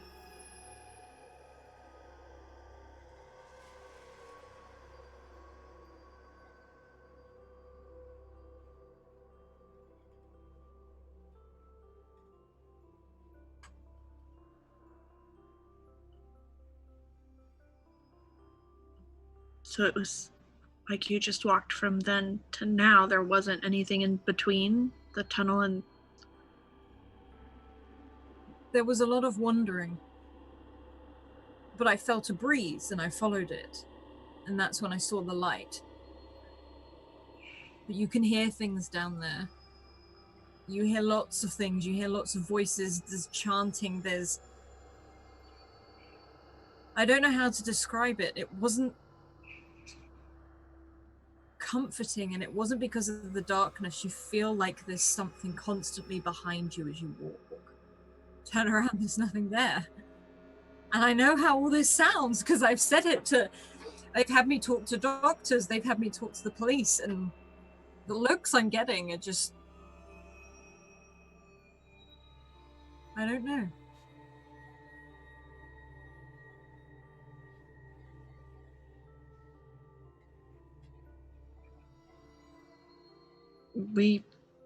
You don't need to worry about getting looks from us. We've been having some odd experiences the past few days ourselves. Our best is, safe company. You all roll a spot hidden check for me, please. Or I'll say psychology if you want to use psychology as well, actually. I'll roll spot hidden, I'm going to use an advantage. Okay. Regular success. Can I also use an advantage, please? You may.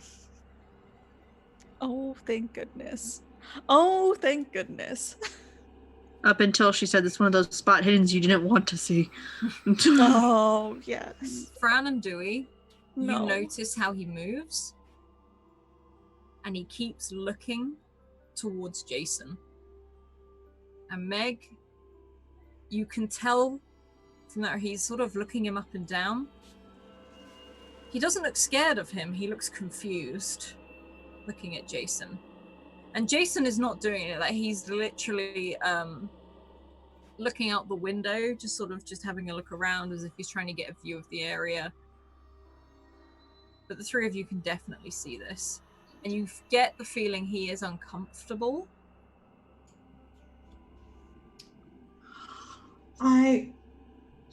Friend Dewey, I think we're going to need some things.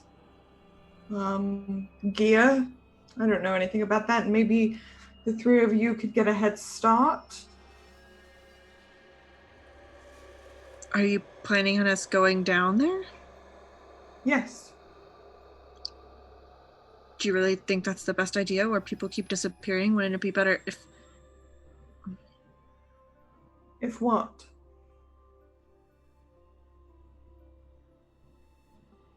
we just stay outside of it? They seem to be coming outside of it. My father's down there. I'm going to find him. But what if it's like what Dr. Cartwright said, and that it's not about where he is, but when he is?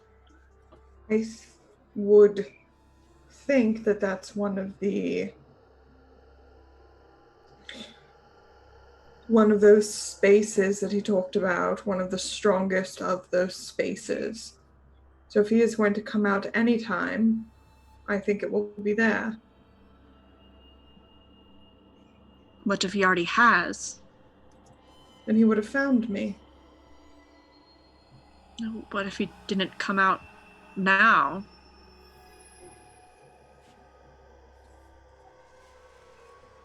I mean, we know that we've been seeing people from the Blitz and from the late 1800s and today all mixed up together. He could have ended up in any of them.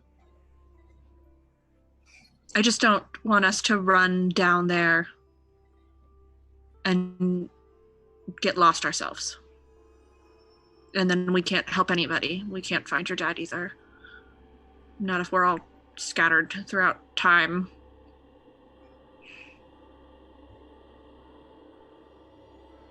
Jason sort of looks over the room, sort of turning like his back on the window, and he's like, whatever it is, we're going to have to be prepared. If I remember last time, it didn't stop Meg from going down before. It's true. I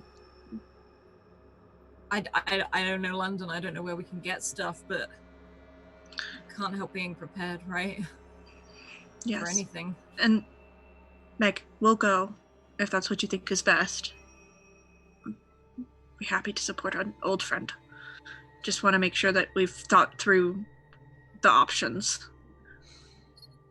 Yes, that might be another way.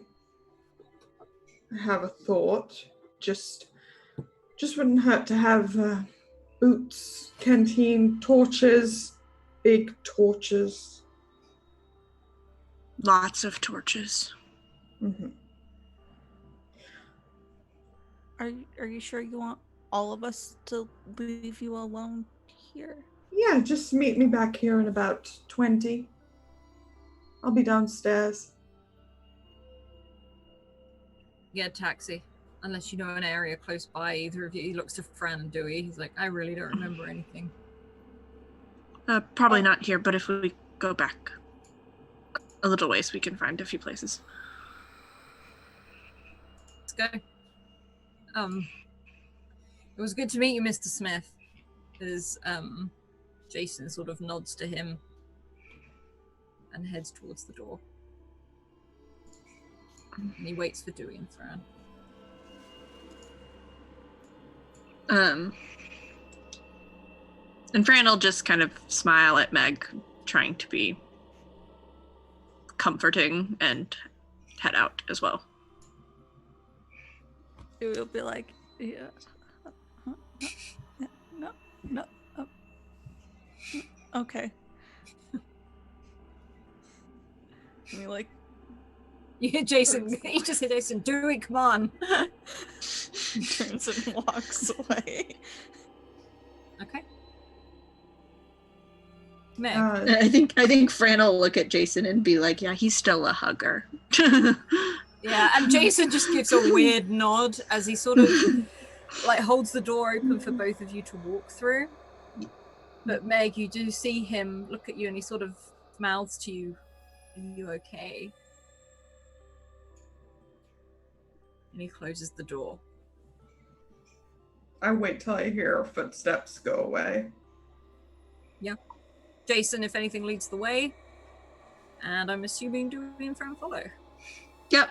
And we'll just hop in a taxi and point him to the local shops. Okay. You head all the way down, and the security guard ends up calling you a taxi. He looks very unbothered by everything. But he does call you a taxi, and it does pull up. And you hop in. If he's playing some kind of crossword, Fran will give him whatever the next answer is. Yeah, you can do that. Whether it's wanted or not, you do it. You do get a look. Meg, you have been left in this apartment as you hear them leave down the stairs, because it's a very echoey flat. It's all concrete. You hear them walk down the stairs and walk away. You hear, why didn't we take the elevator back down? From And George Smith stares. He looks at you briefly, but then continues to stare at the wall. George, is there something you want to tell me?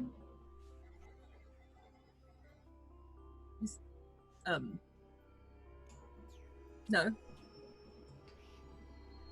About what? Jason Bailey? Wait, yeah, that's right.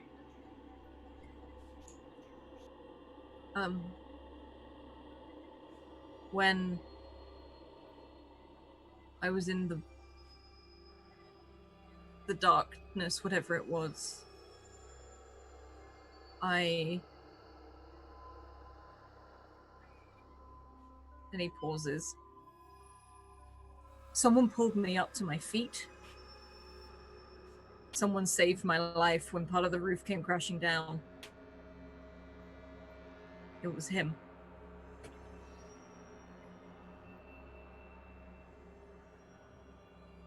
I can't explain it, and I don't know why. But that man saved my life.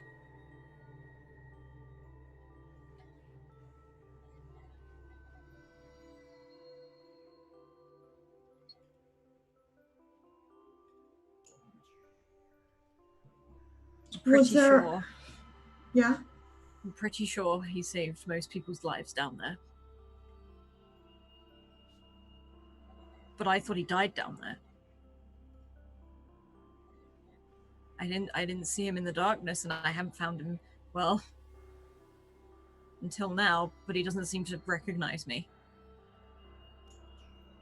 I assume that's because he hasn't done it yet. George, was there anything when you saw the light? Do you know what triggered it? Was it random? What were you thinking when you saw it? I was thinking of my wife. Sarah. You remember Sarah? She didn't go out much. I don't know. It was something strange. You feel like you've been in there for so long, but at the same time, it's like you've only been in there a minute. Just voices everywhere, and it was like hers rang out to me like it was the one clear voice. And I followed it. But Meg, there's something in there. There's something down there, and it can't be good. And in all honesty, I think when those bombs dropped, it woke something up. Like a chain reaction or something. Because... And he frowns again. And he stands up and walks over to the window and looks out. I see him still. And he's looking down at the ground. That pilot. The one from the plane. German. Still see him everywhere I go.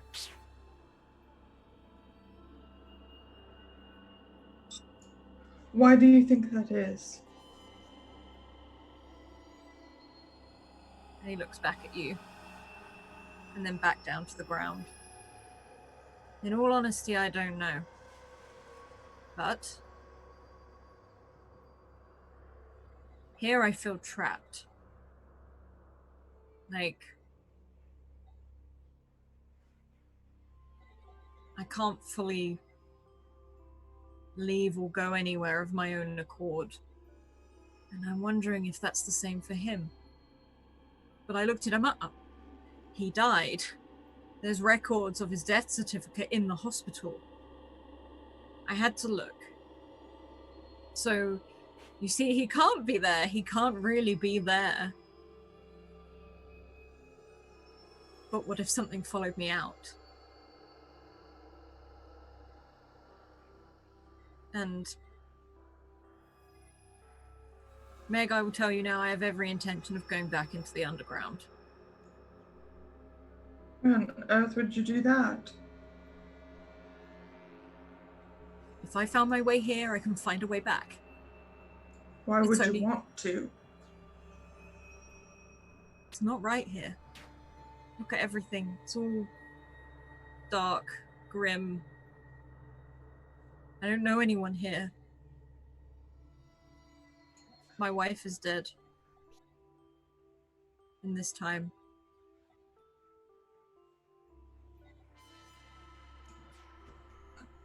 George, before you do anything rash, she's gonna find a piece of paper from her purse and write down the address of the clinic.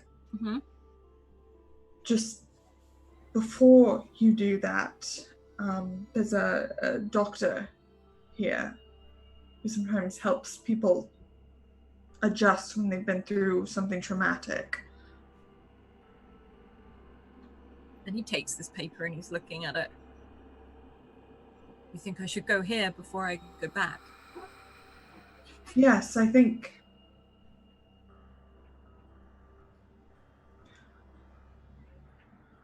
maybe they can clear things up, help acclimate you to this time. Maybe they'll look out for you. He slowly nods. If this doesn't work, I'm going back. Of course. If I can come forward, I can go back. That's logical. That's how things work. Certainly logical.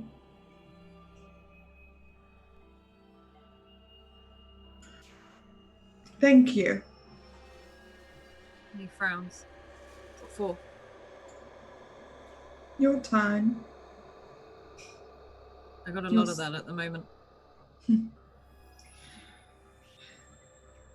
And she's going to leave. As she goes to leave, he puts a hand on her arm for him to stop, and then realizes he's holding, and he sort of lets go. It's like, Meg, hang on. And he runs over into his bedroom, and you can see he sort of kneels down and pulls out from underneath the bed this old like cigar box and opens it. And he reaches inside and he holds something in his hand for a brief moment before walking over to you. Who's your dad's? And he holds out a warden's badge, one of the watcher's badges. And you can see there is some green material like attached to it as if it's been ripped off. I found it down there.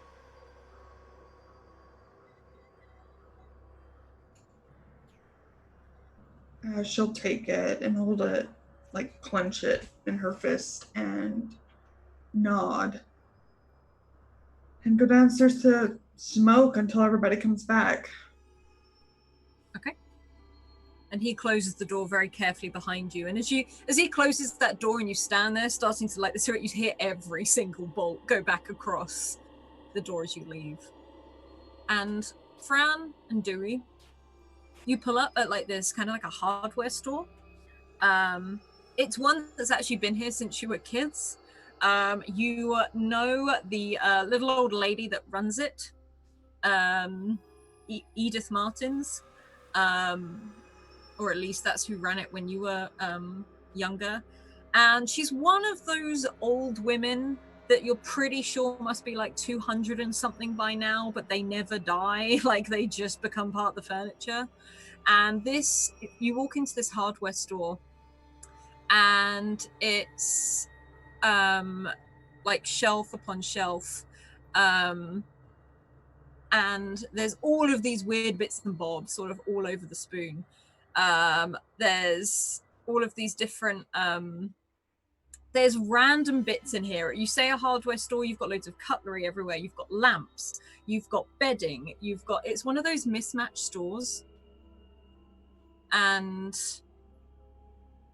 it's got that weird musty smell about it, like a warehouse.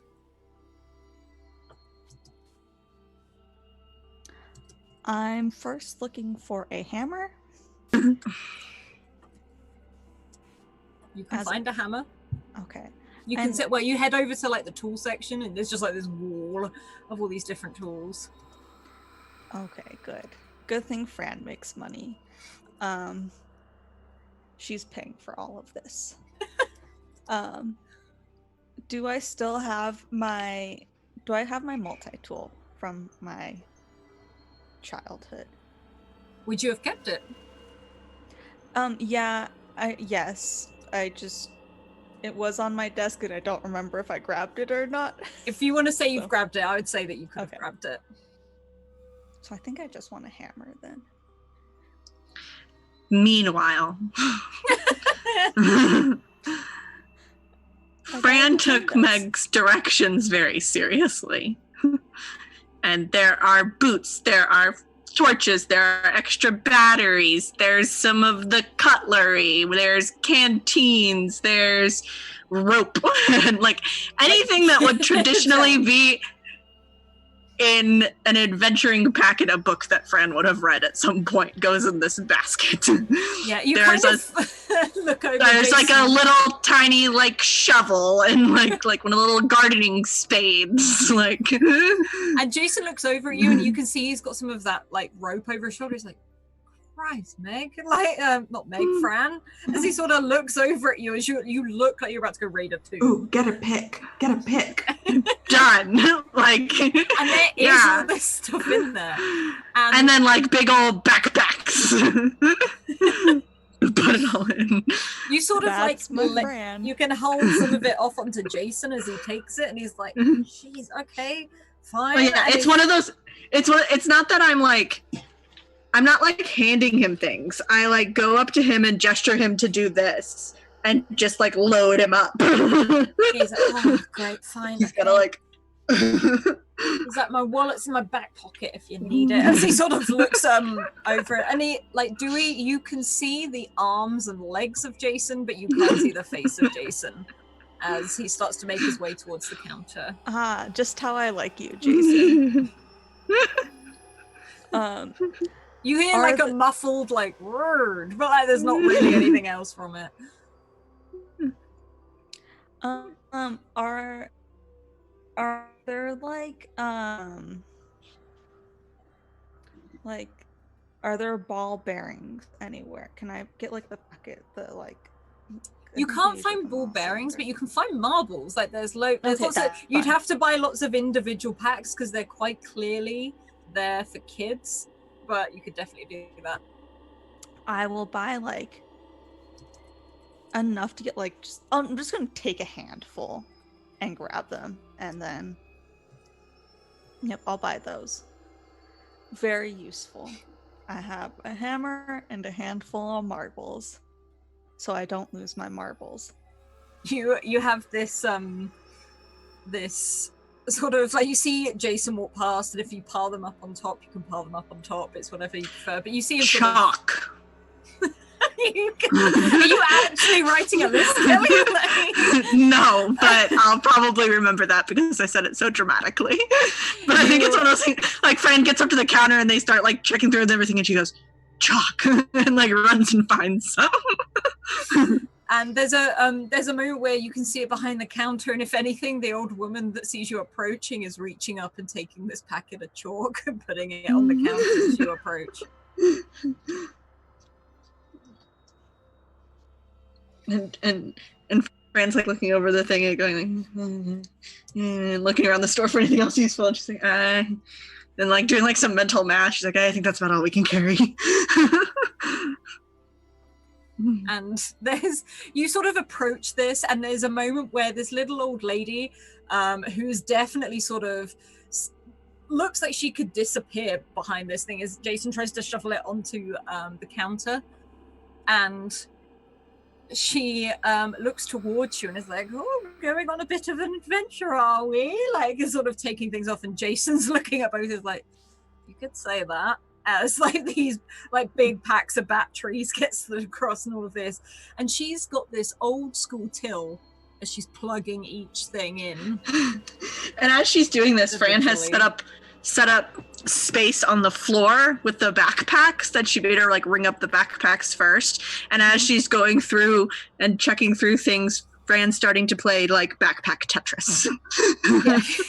And Jason sort of like every time she puts something in, he's passing it down to his sister, and Dewey hands you his wallet, and he's like, just pay the woman, as he's like going down and trying to help Fran sort of pack and load up everything. He knows Fran has a method and will not interfere.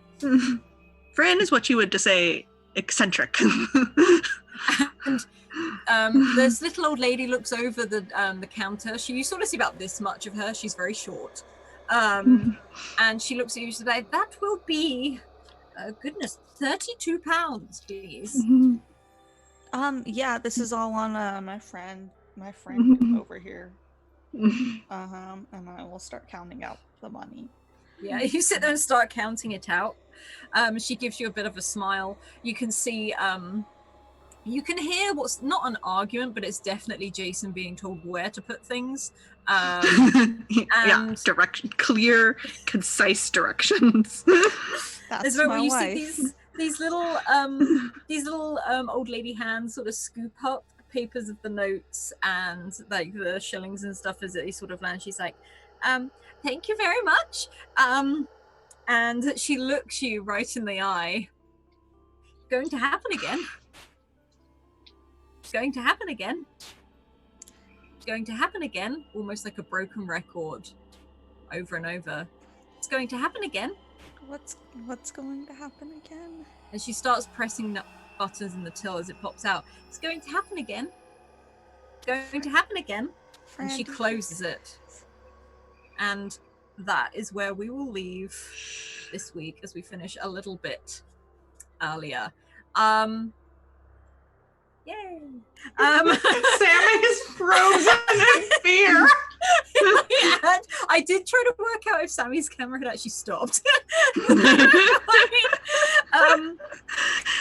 Otherwise, yes, please check out the links coming up in chat now. That includes our Discord. We'd love to hear what you think about this game.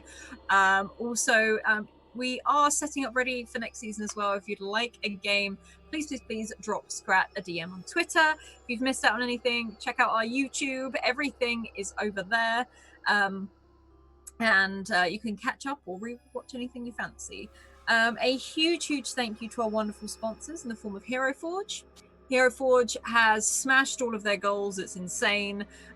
Please go check it out as they release more and more editions like Familiars and things. I think the Fox is now unlockable. I think it's already unlocked. It's their poster child mini, I believe. Also, Mayhem Press that created Dark Matter. I was going to show you the book, but Hildy is sat on it. So if you like space and D&D, you smush them together. It's a wonderful thing. If you've ever wanted to play D&D in space, thank you, Kelly. The sad thing is I have 2 copies and she's on both. Also, the Deck of Many Things, and the Moving Magic Soul cards.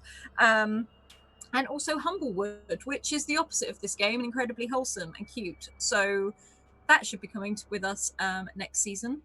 Otherwise, keep evoking emotions, everyone, and we'll see you later. Bye.